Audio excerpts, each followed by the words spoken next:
It's the most important match of the season for Featherstone Rovers. Defeat today would almost certainly consign them to Second Division Rugby League next season, something nobody here at Post Office Road wants. So, David, no doubt about it, those home defeats by Salford, Lee and Barrow could prove costly in the final analysis for Featherstone.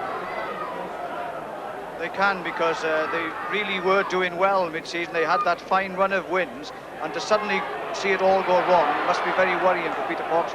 And as you rightly said, they don't want to get back into the Second Division, so today's game is crucial.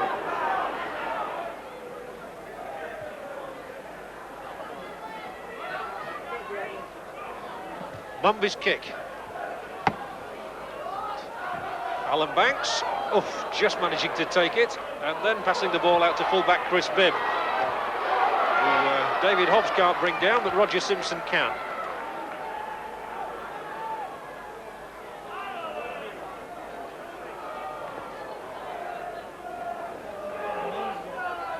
So Featherstone coming down the hill in this first half, and the first touch of the ball for Gratian.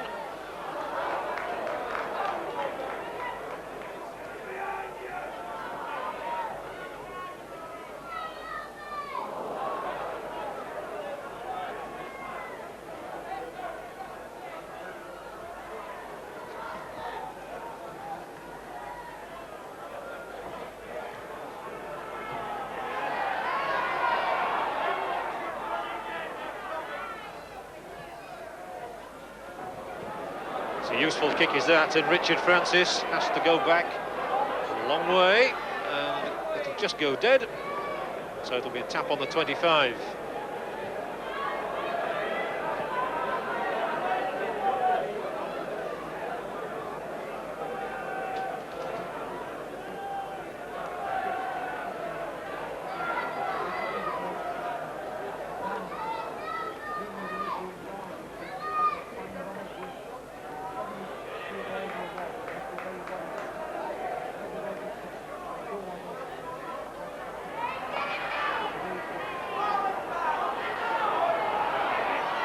A bit windy at Post Office Road, although it's a lovely afternoon here, lovely sunshine, very bright, slightly nippy to say the least.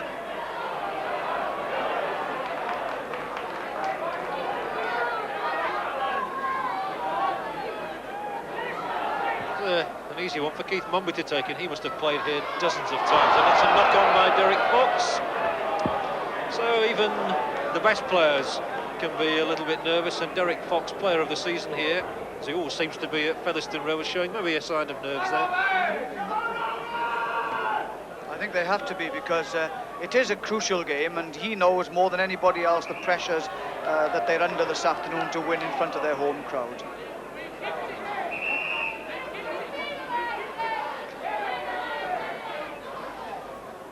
Today's official, Jerry Kershaw from Thirsk, the green shirt, easily identifiable here, part of this colourful occasion. Jerry Kershaw is one referee in the game who actually wants to put the ball into the scrum himself. He feels that that would help the game's flow. Hasn't had too much backing for it yet, but he does tell me that more people are coming around to his way of thinking. McGowan again has done well to make the yardage he did, but he lost the ball in the process. Trying a bit too hard.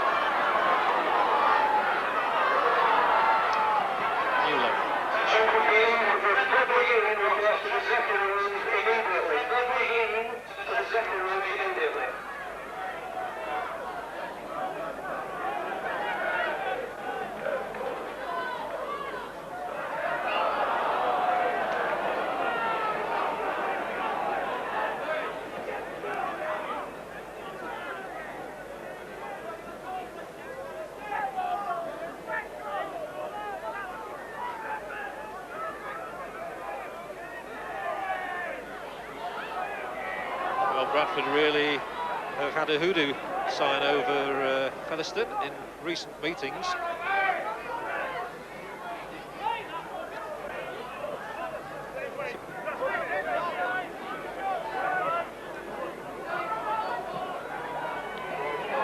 Medley getting it away to Harkin, now Gratian, and met by his father there, So father and son coming face to face. Everything revolves around Harkin, and that's a good ball slipped to Richards. Now Marchant comes onto it.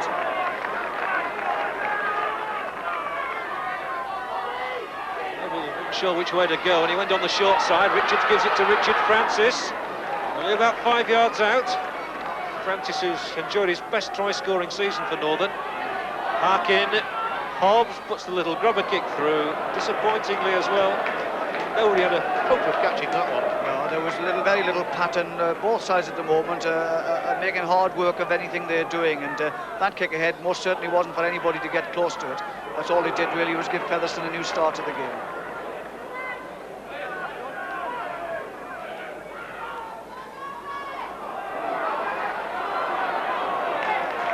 Rose's strength carried him a good 5 yards further than he might have got then. It's all very messy at the moment somehow. No good passing movements. Burton tries to do something about it.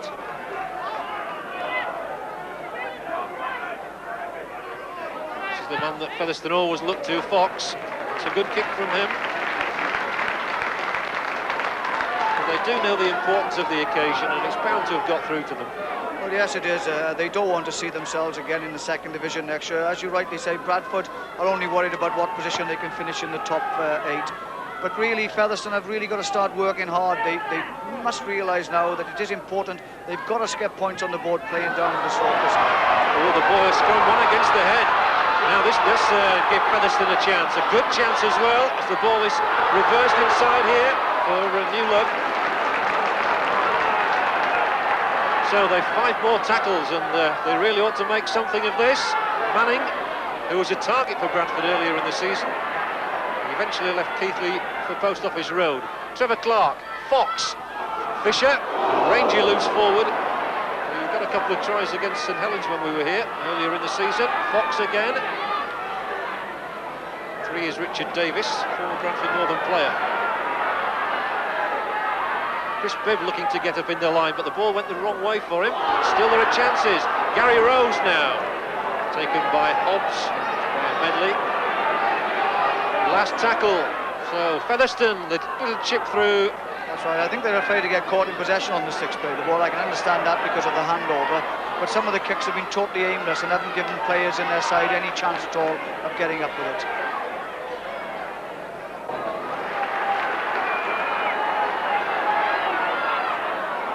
The other way, Manning spins it back. Bibb again involved, ducks under a challenge. Bibb 5 yards out, still there. Well, he seemed to skip through challenge after challenge then. Still that try line is proving elusive. Can Rose make it? Nobody will whip the ball back. Oh, and Medley dives on it and then gives it back to Burton. Well, that was an astonishing sequence. They'll have another 6 tackles. Bradford certainly their own worst enemy there at Newlove.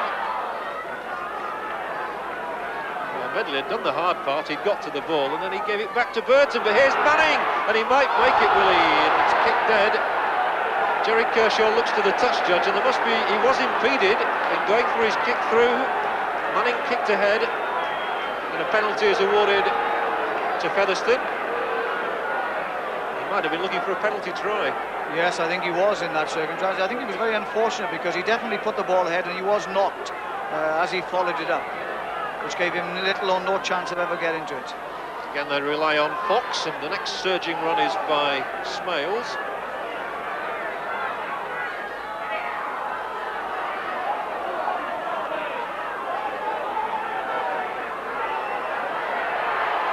The Bradford line is held so far. Here comes Jeff Gratian.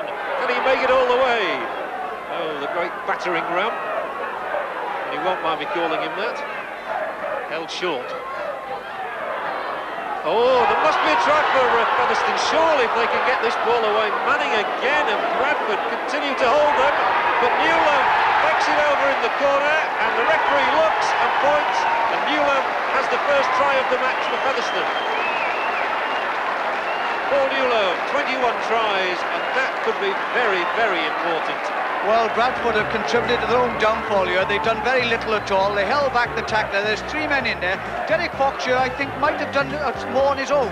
But it looked all over. No chance at all there. But the ball comes clear, and Newlove is outside Cordell and scores. Derek Fox attempts to convert way out there. He has the backing of the Featherstone fans. He's missed. So 4 points to 0 then. Featherstone have the first points of the afternoon.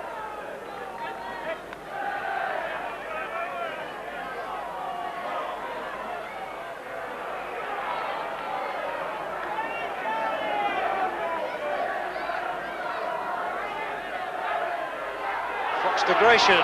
Gratian's lovely ball inside is for Clark. Oh, Trevor Clark playing well. He's got backs on the outside. Mumby, as he's done so many times, came across the tackle. Featherstone have got a man on the inside. Smales was looking for the pass from Fisher, which didn't come. And Bradford suddenly have to defend again, and they could be ragged. It could be a try for Featherstone. He's in. Ian Smales, the try scorer, under the sticks.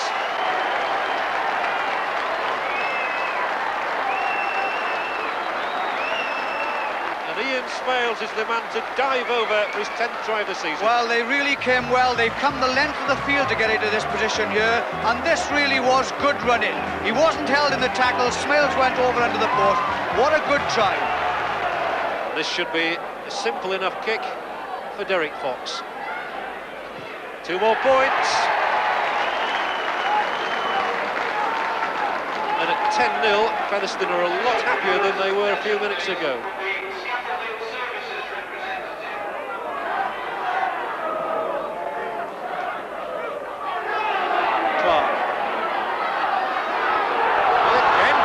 Showing his paces. Well, he might be in the closing stages of his rugby league career, Trevor Clark, but he's sprightly enough runner still. And we're talking about people in the closing stages of their career. Jeff Gratian, well, he won't thank me for saying that. He wants to play till he's 50, I imagine. Was involved there. So is one of the newer breed for Newlove. Well, this is a better performance now by Featherstone. They're moving the ball around, and as you rightly said, Trevor Clark has made 1 or 2 lovely runs, and Cordell, that's all he's done in that attempt at catching that pass, was giving it back to Featherstone for 6 more play the balls. And another try before half-time really would set Featherstone up for a second half tilt, and they might get one as well. Fisher's here now. Again, Rose plunged well in that attack. Fox. Smales.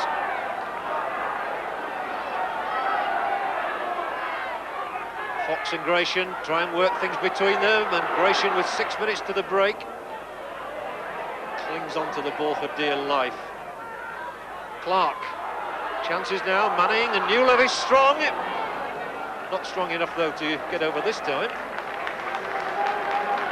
He really has lifted them. It certainly is a spirited performance now by Featherstone. They are really playing. I think they've realised that Bradford have done most things and hadn't come up with the goods, and they suddenly realised themselves that this game is there for the taking, and they starting certainly to run the ball about and making inroads into the Bradford defence, who seem to be all over the place. They do have the ball with Roger Simpson. They haven't got the ball now. It will be a scrum. Simpson looked as though he might be hurt in that. Picking himself up rather groggily.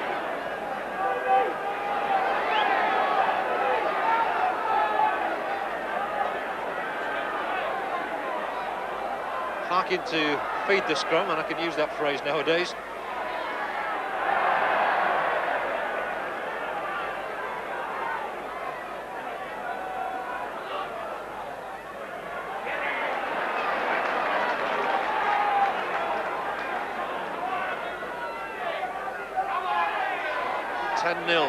Featherstone Rovers in the lead. Bradford trying to work their way away from their own line, relying on the boot of Keith Mumby to do so. It's charged down, Burton flicks it back. Gratian carries on for Featherstone, and whatever Bradford have attempted just hasn't come off in this half, and that certainly didn't. They're looking for a 3rd try in the half, and Rose, who's been very impressive for me, takes Featherstone to midway inside that 25. Trevor Clark, he's been impressive too. Gratian, who's got over a poor start.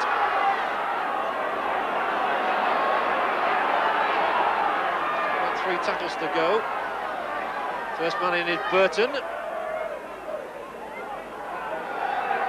2 to go. Gratian. Oh, almost delayed action on that, and so it's the last tackle.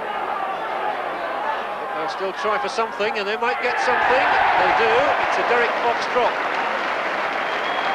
And 11-0 is just that little bit better than 10-0. Well, it's always good to see that, because when you put pressure on the side, it's surprising what a couple of tries can do to a team.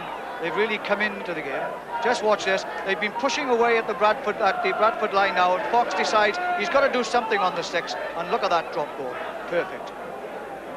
Smack through the middle and almost onto our cameraman's head. I'm sure Bradford would feel a lot happier if they could register on the scoreboard before the break. They've less than 3 minutes in which to do that, and the response is again from Smiles here. He is a very, very good runner, and he's got the ball inside for Crispin. Crispin chased by Cordell.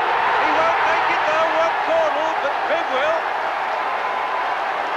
And the Featherstone crowd are going wild here.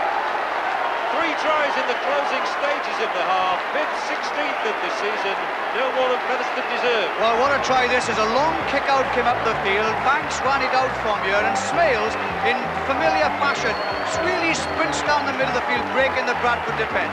He swerves inside, doesn't lose his balance at all, as all good players should do.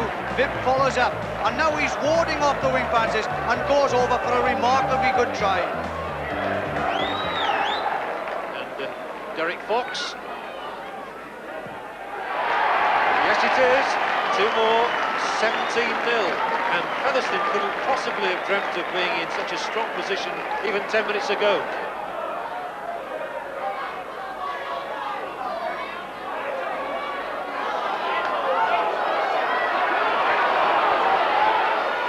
And they continue to move the ball around. Now then, Richard Davis tries to go through the middle.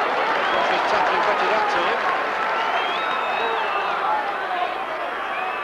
Fox, Gratian, the ball whizzing through the hands. Clark back inside Newlove. And what an end to the half. 17 points to 0 it is then. Featherstone are in the lead, and I wonder how the mother of Paul Gratian and the wife of Jeff Gratian thinks about that first half, and I wonder who she's supporting. Half time, you've accepted that, wouldn't you? I would have certainly accepted that. Yes, the lads have played very well. We've played some good rugby, and if we win this one, which we've got to fight still hard in this next 40 minutes to hold them out, and then do some more rugby, play some more rugby of our own. You know, I don't think it's quite enough to be sat back and say we're satisfied. So you'll have them keep going, keep scoring points. We've got to keep going and score some more points, because we're sure that they'll score some this half. So we have to score some more ourselves. Thanks very much indeed.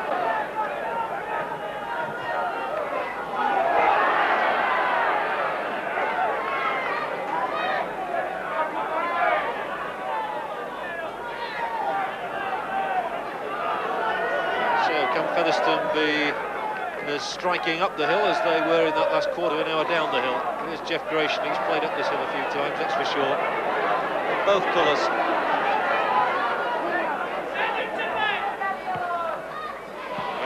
Touch, which is good.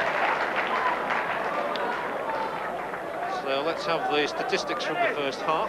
Bradford taking the scrums at 7-5, though Featherstone's Trevor Clark did win, the only one to go against the head, and near the Bradford line it was too.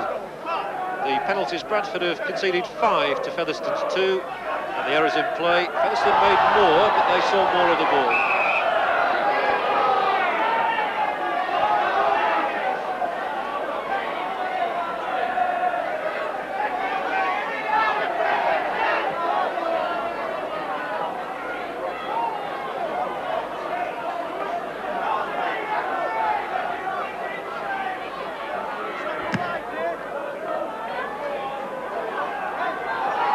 David, imagine David Hobbs had plenty of words to say to his team in the dressing room. Well, I was only thinking that myself. It must have been contrasting really from one dressing room to the other. Fox obviously telling his players to keep going that way, and really David Hobbs having a hard task in trying to convince people that they really have to step up a gear if they want to make any inroads at all into this game this afternoon.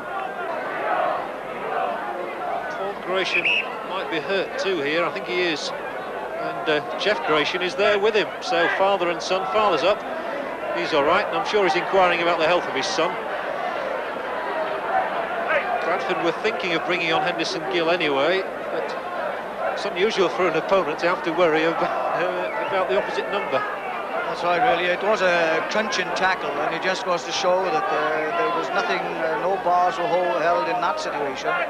But he is down there now, and Ronnie Barrett is on there, one of the top physios in the game, having you looked at, and I'm sure he'll give him the right sort of advice as to whether or not he should stay on the field or come in. The first nervous moment for Sue Gratian in the crowd as well.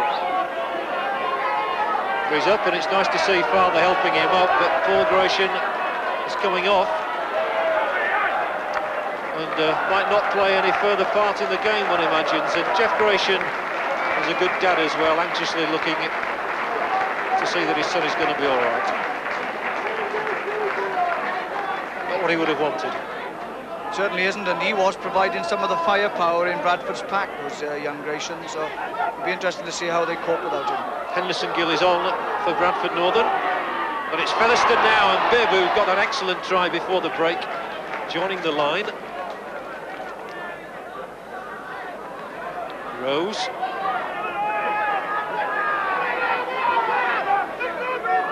Clark, who's run really well, and now Fox.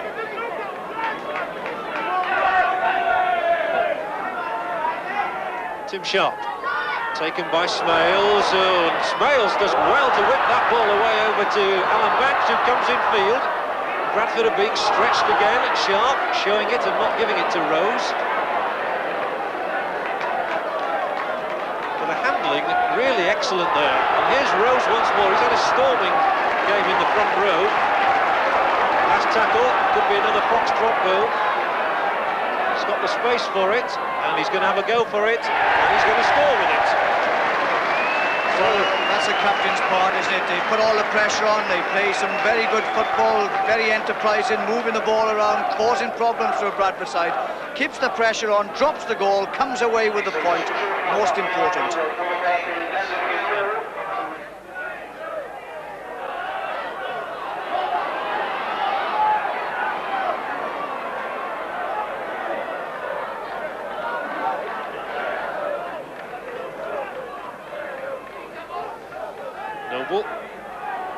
Vaughan gets it away for Marchant. Now he's got support here, Fairbank, and if he can get past Bibb's challenge, he'll get it away for Marchant again. Has to spin it out right for Henderson Gill. Corner's outside him, he has to come back inside. Featherstone covering well. Medley now. They've suddenly got a bit fired up at Bradford. It's on the last tackle. They really need tries, and that's a long ball from Hobbs to Caudle, and Gerald Caudle must score, surely. Bradford are on the board. Caudle gets his 5th try in 3 games against Featherstone this season, and it's the first sign at all that Bradford have really got an appetite for the match. Well, we've been expecting Bradford to do something all afternoon, but this time they've started to move it out wide, and Caudle takes that ball superbly outside and comes inside to score a try. Well, they really needed something, did Bradford North, and something had to happen. They've tried to move the ball out a number of times. This time it was for Caudle to step in off the touchline and cross over with 2 tackles. He is a good finisher, as he showed yesterday. 28 tries in all this season, but no goal again for Mumby. And it's 18-4. Bradford a little happier, but only a little. They need a few more yet. Well, at least they looked a little bit livelier in the last 3 or 4 minutes. They started putting it together a little bit and realising it isn't all down the middle stuff. And Fairbank really went through, didn't have any support the first time, but when they eventually moved it out, of course, Caudle got into the corner, and that must please them, and realise they must do it more often. Kershaw must come over and takes on Tony Marchant straight away, explains. that it wasn't an intentional thing. I think that he was running into him, and the penalty awarded. Just look at that. I mean, it was, but he did actually catch hold of the jersey, did Tony Marchant, and he really didn't hit him physically. It was just the jolt of snatching him back after he thought he was going through the gap. Referee Kershaw listened to what Marchant had to say, I think. I don't think he actually saw it from the position he was in either, too clearly. I think in those circumstances the referee has to be sensible as well. If a player does go down and he is obviously hurt with it, then that must be a sending off offence. I mean, if the offence is like we just saw then and he realises no danger. Oh, there's trouble here for Bradford, and Smales is going to make it! Smales, he's there! A second try for the second row forward. Oh, he deserves that grin. Smales has run with colossal purpose all afternoon, and that surely is the killer blow to Bradford's chances today. Well, they move it out here. They've taken that penalty. They're moving the ball out wide. Now he's run onto the ball. He was subject to the tackle just before this, but it's his sheer strength now coming through. But look how nimble he is in taking the man out as well with a sidestep, and he goes over despite the tackle. Well, Featherstone really had to do something good here, and it was Smales strong running after a tricky move, but his stepping inside was good here, leaves the defence for dead now. Simpson catches him near the line, but his momentum takes him over. And Featherstone soon further in front with the 2 points from Fox's boot, 24-4, and that surely is going to be good enough. And it's a great fillip for the club here, is this. Well, it's a mammoth task now really for Bradford to get back into the game. I think they have been their own worst enemies in the way in which they've approached the game and played it this afternoon. But you mustn't take anything away from this Featherstone side, because they've come out here, they knew as well what pressures would be on them, and they've really taken the game this after the first quarter to Bradford more than with great effect. They've certainly had a greater appetite on the day. They certainly have.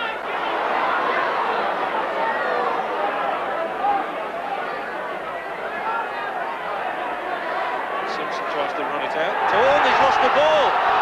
And what a time for Richard Davis to knock on. The try line was begging for him to go over. Well, I think he was more surprised than anybody else then, but that ball came loose and Derek Fox immediately moved it to the right, and that really was a sitter he missed then. He fumbled away with it. I mean, it really put down a scoring opportunity then. Bradford's ball.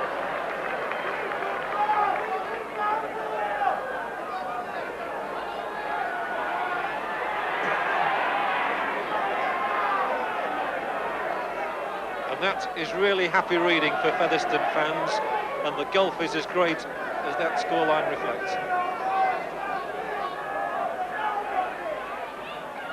That's better movement, and here is some pace from Simpson.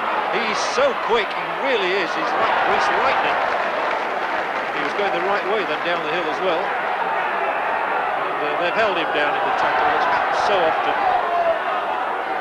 There's a blight on the game at the moment. Well, it is. The Aussies brought it over here some years ago, and it's been maintained now by everybody in the country. If you want to slow things down, get one or two of you into the tackle, lie on him, and as a result then the referee will give you the penalty. Bradford are desperate for a score. They've only a few minutes left.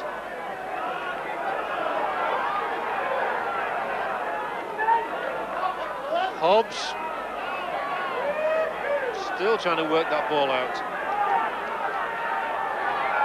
10 minutes to go.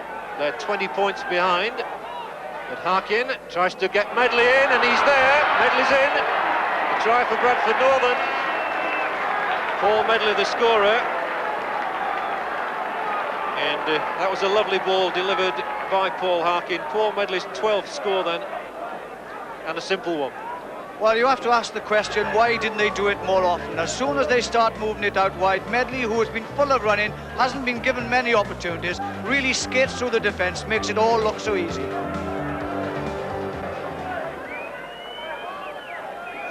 (24-8) is 24-10 now. Mumby's first successful kick of the afternoon.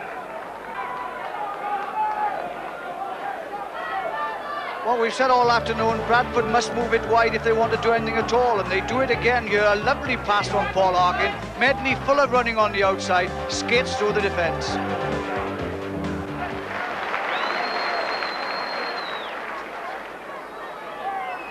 4 minutes to go. Penalty this time is Featherstone's, and referee Kershaw seems to be pointing to the skies.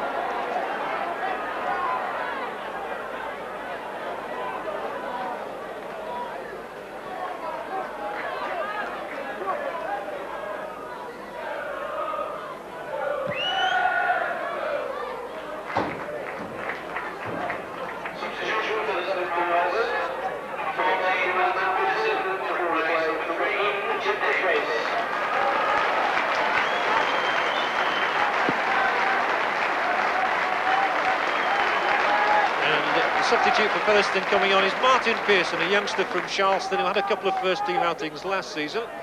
It's his first one this time.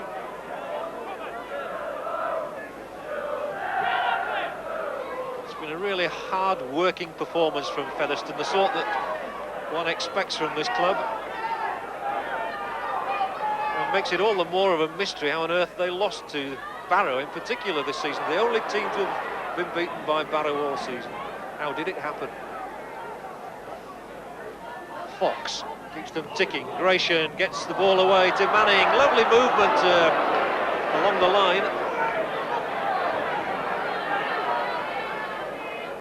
And it really would be the icing on the cake if Featherstone could get a fifth try.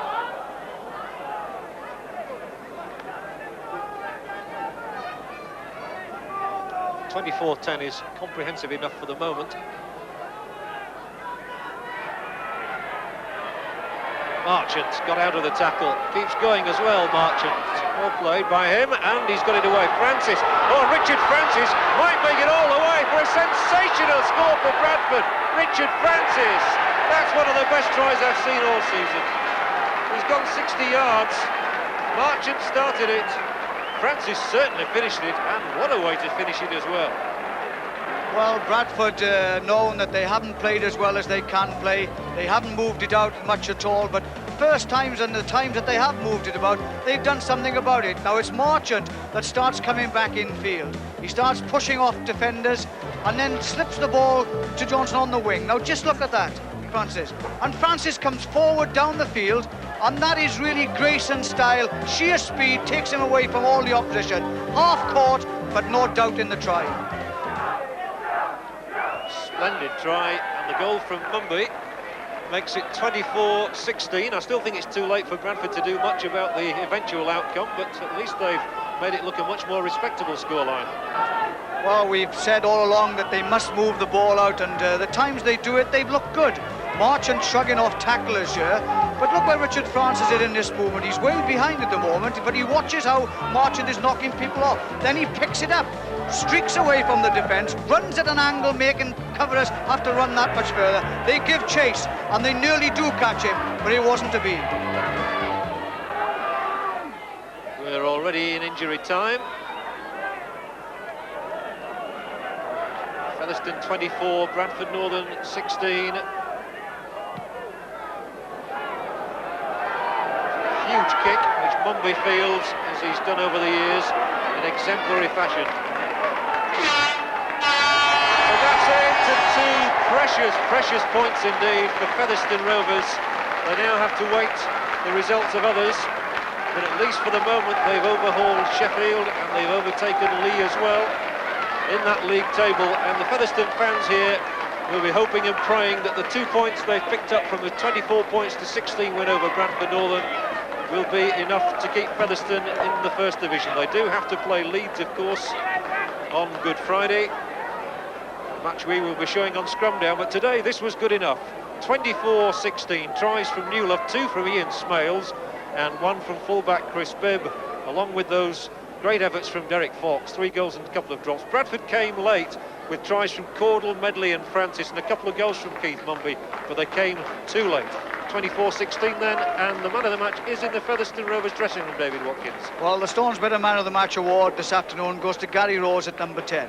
He didn't figure in the scorers, but he did say before the game this afternoon, I don't want second division football. He certainly meant what he said, a forceful performance, strong run-in, good tackling and plenty of commitment. A justified award.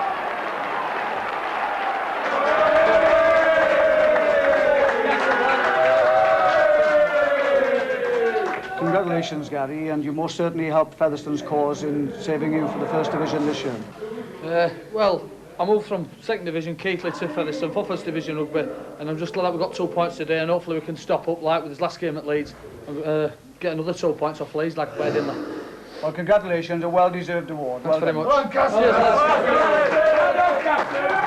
Pete, you've been in the game long enough to know it's not all over yet, but at least you've given yourself some breathing space. Yes, we had to win one, John, of his last 3 or 4 matches, and I've always thought that Bradford were the side we could beat. We were at home, because we beat them well last season, and I also remembered that. But after them thrashing us at Bradford, we knew it was going to be hard, whichever one we had to win. Were you surprised they didn't put a bit more pressure on you? I mean, you came out after half-time and said you expected them to score points, but they didn't really show until the last quarter of an hour, maybe. No, I think our lads tiring was the only reason we let the scores in late on, but the first half was superb performance by ours. After 10 minutes settling down, we realised that Bradford weren't as powerful as what they have been most of the season, and the lads played superb rugby to score some smashing tries. And I think it'll show that it would be sad if Featherstone Rovers did finish in the Second Division, because we are a First Division side by the way we play football and some of the class players that we have got. Now the day's statistics. Bradford may have struggled in open play, but Brian Noble bossed the scrums, taking them 11-7. And he and his opposite number, Trevor Clark, each had the satisfaction of winning 1 scrum against the head. The penalty count was identical to the scrum count, Bradford conceding 11 to Featherstone 7. And not much in it either when it comes to making mistakes. 15 made by Rovers, 14 by Northern. Now Nick has the rest of the day's happenings. And tonight's headline, Eagles in a flap. Paul Forber picks up 2 tries as St Helens increase Sheffield's relegation worries. Elsewhere, Phil Eden's hat-trick crowns Wakefield's fight back at Salford. Phil Windley, 2 tries in Hull's 7th successive win. Wilf George, 4 tries as Halifax thrash out their frustration on Whitehaven. The results from the Stonespitter Championship. Featherstone Rovers 24, Bradford Northern 16. Hull 44, Warrington 16. Salford 18, Wakefield 28. St Helens 42, Sheffield 26. And now the action from Knowsley Road with Brendan Foley. Injuries had shorn Saints of 10 first-team players, but with the top 4 spot their priority, they were never going to show any mercy to their relegation-threatened opponents. George Mann keeping his feet well here, a great pass from him, and Paul Forber lets in Phil Vevers for the opening try. Dave Tanner had the kicking duties in the absence of the injured Paul Loughlin. No mistake, 6-0. Martin Kettridge reduced the arrears with a penalty, then the Eagles really showed their claws. Watch out for a really nifty bit of juggling from second rower Sonny Nicol. Plenty of determination too as he dives over. Kettridge makes no mistake with the conversion, the Eagles in front at 8-6. That served to stoke up Saints in no uncertain manner. A terrific run from centre Tony Kay coming up here. And scrum half Jonathan Griffiths says thanks very much. Tanner converted to make it 12-8. Then Saints moved up a gear. Paul Groves makes the break. Mark Bailey's there to finish in style. Again converted by Tanner, but then the Eagles struck back. A brilliant individual effort from winger David Nelson. Question marks about the Saints tackling maybe, but a clinical finish nonetheless. Kettridge converted, but Saints restored their 6-point lead with this penalty from Tanner. Their first try of the second half owed much to the tenacity of Phil Vevers, ducking and diving his way out of 3 tackles before slipping the ball to Paul Forber. Let's face it, there was no stopping him. Next, smart work by hooker Paul Groves. His dummy completely wrong-foots the Eagle defence. The pass by Bailey, and Forber's there again for try number 2. Now the try that really sealed the Eagles' fate. The scrum won against the head, an explosive break by Griffiths, and Alan Hunt literally airborne as he flies over. Tanner kicked his 6th goal of the night, Saints out of sight at 36-14. They were perhaps a little too overconfident now. Forber makes a hash of Vevers' pass, and Andy Dickinson's on hand to take full advantage. There was never any doubt about the outcome, though.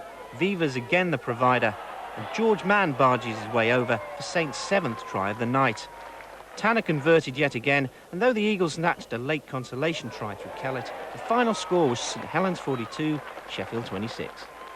And that win takes St Helens back up to third, behind Wigan and Leeds, who meet on Tuesday. Scrumdown will be there. Hull are up to fourth, Wakefield back in the top 8. At the bottom, Featherstone are up 2 places. Sheffield are down 1, but Lee must either win at home to Castleford, that's on Thursday, not Tuesday as we said earlier, or at Wigan next Monday to have a chance of staying up. Division 2. Fulham 14, Dewsbury 14. Halifax 74, Whitehaven 0. Huddersfield 14, Swinton 9. Nottingham 8, Chorley 42. Oldham 48, Carlisle 16. Rochdale 52. Back came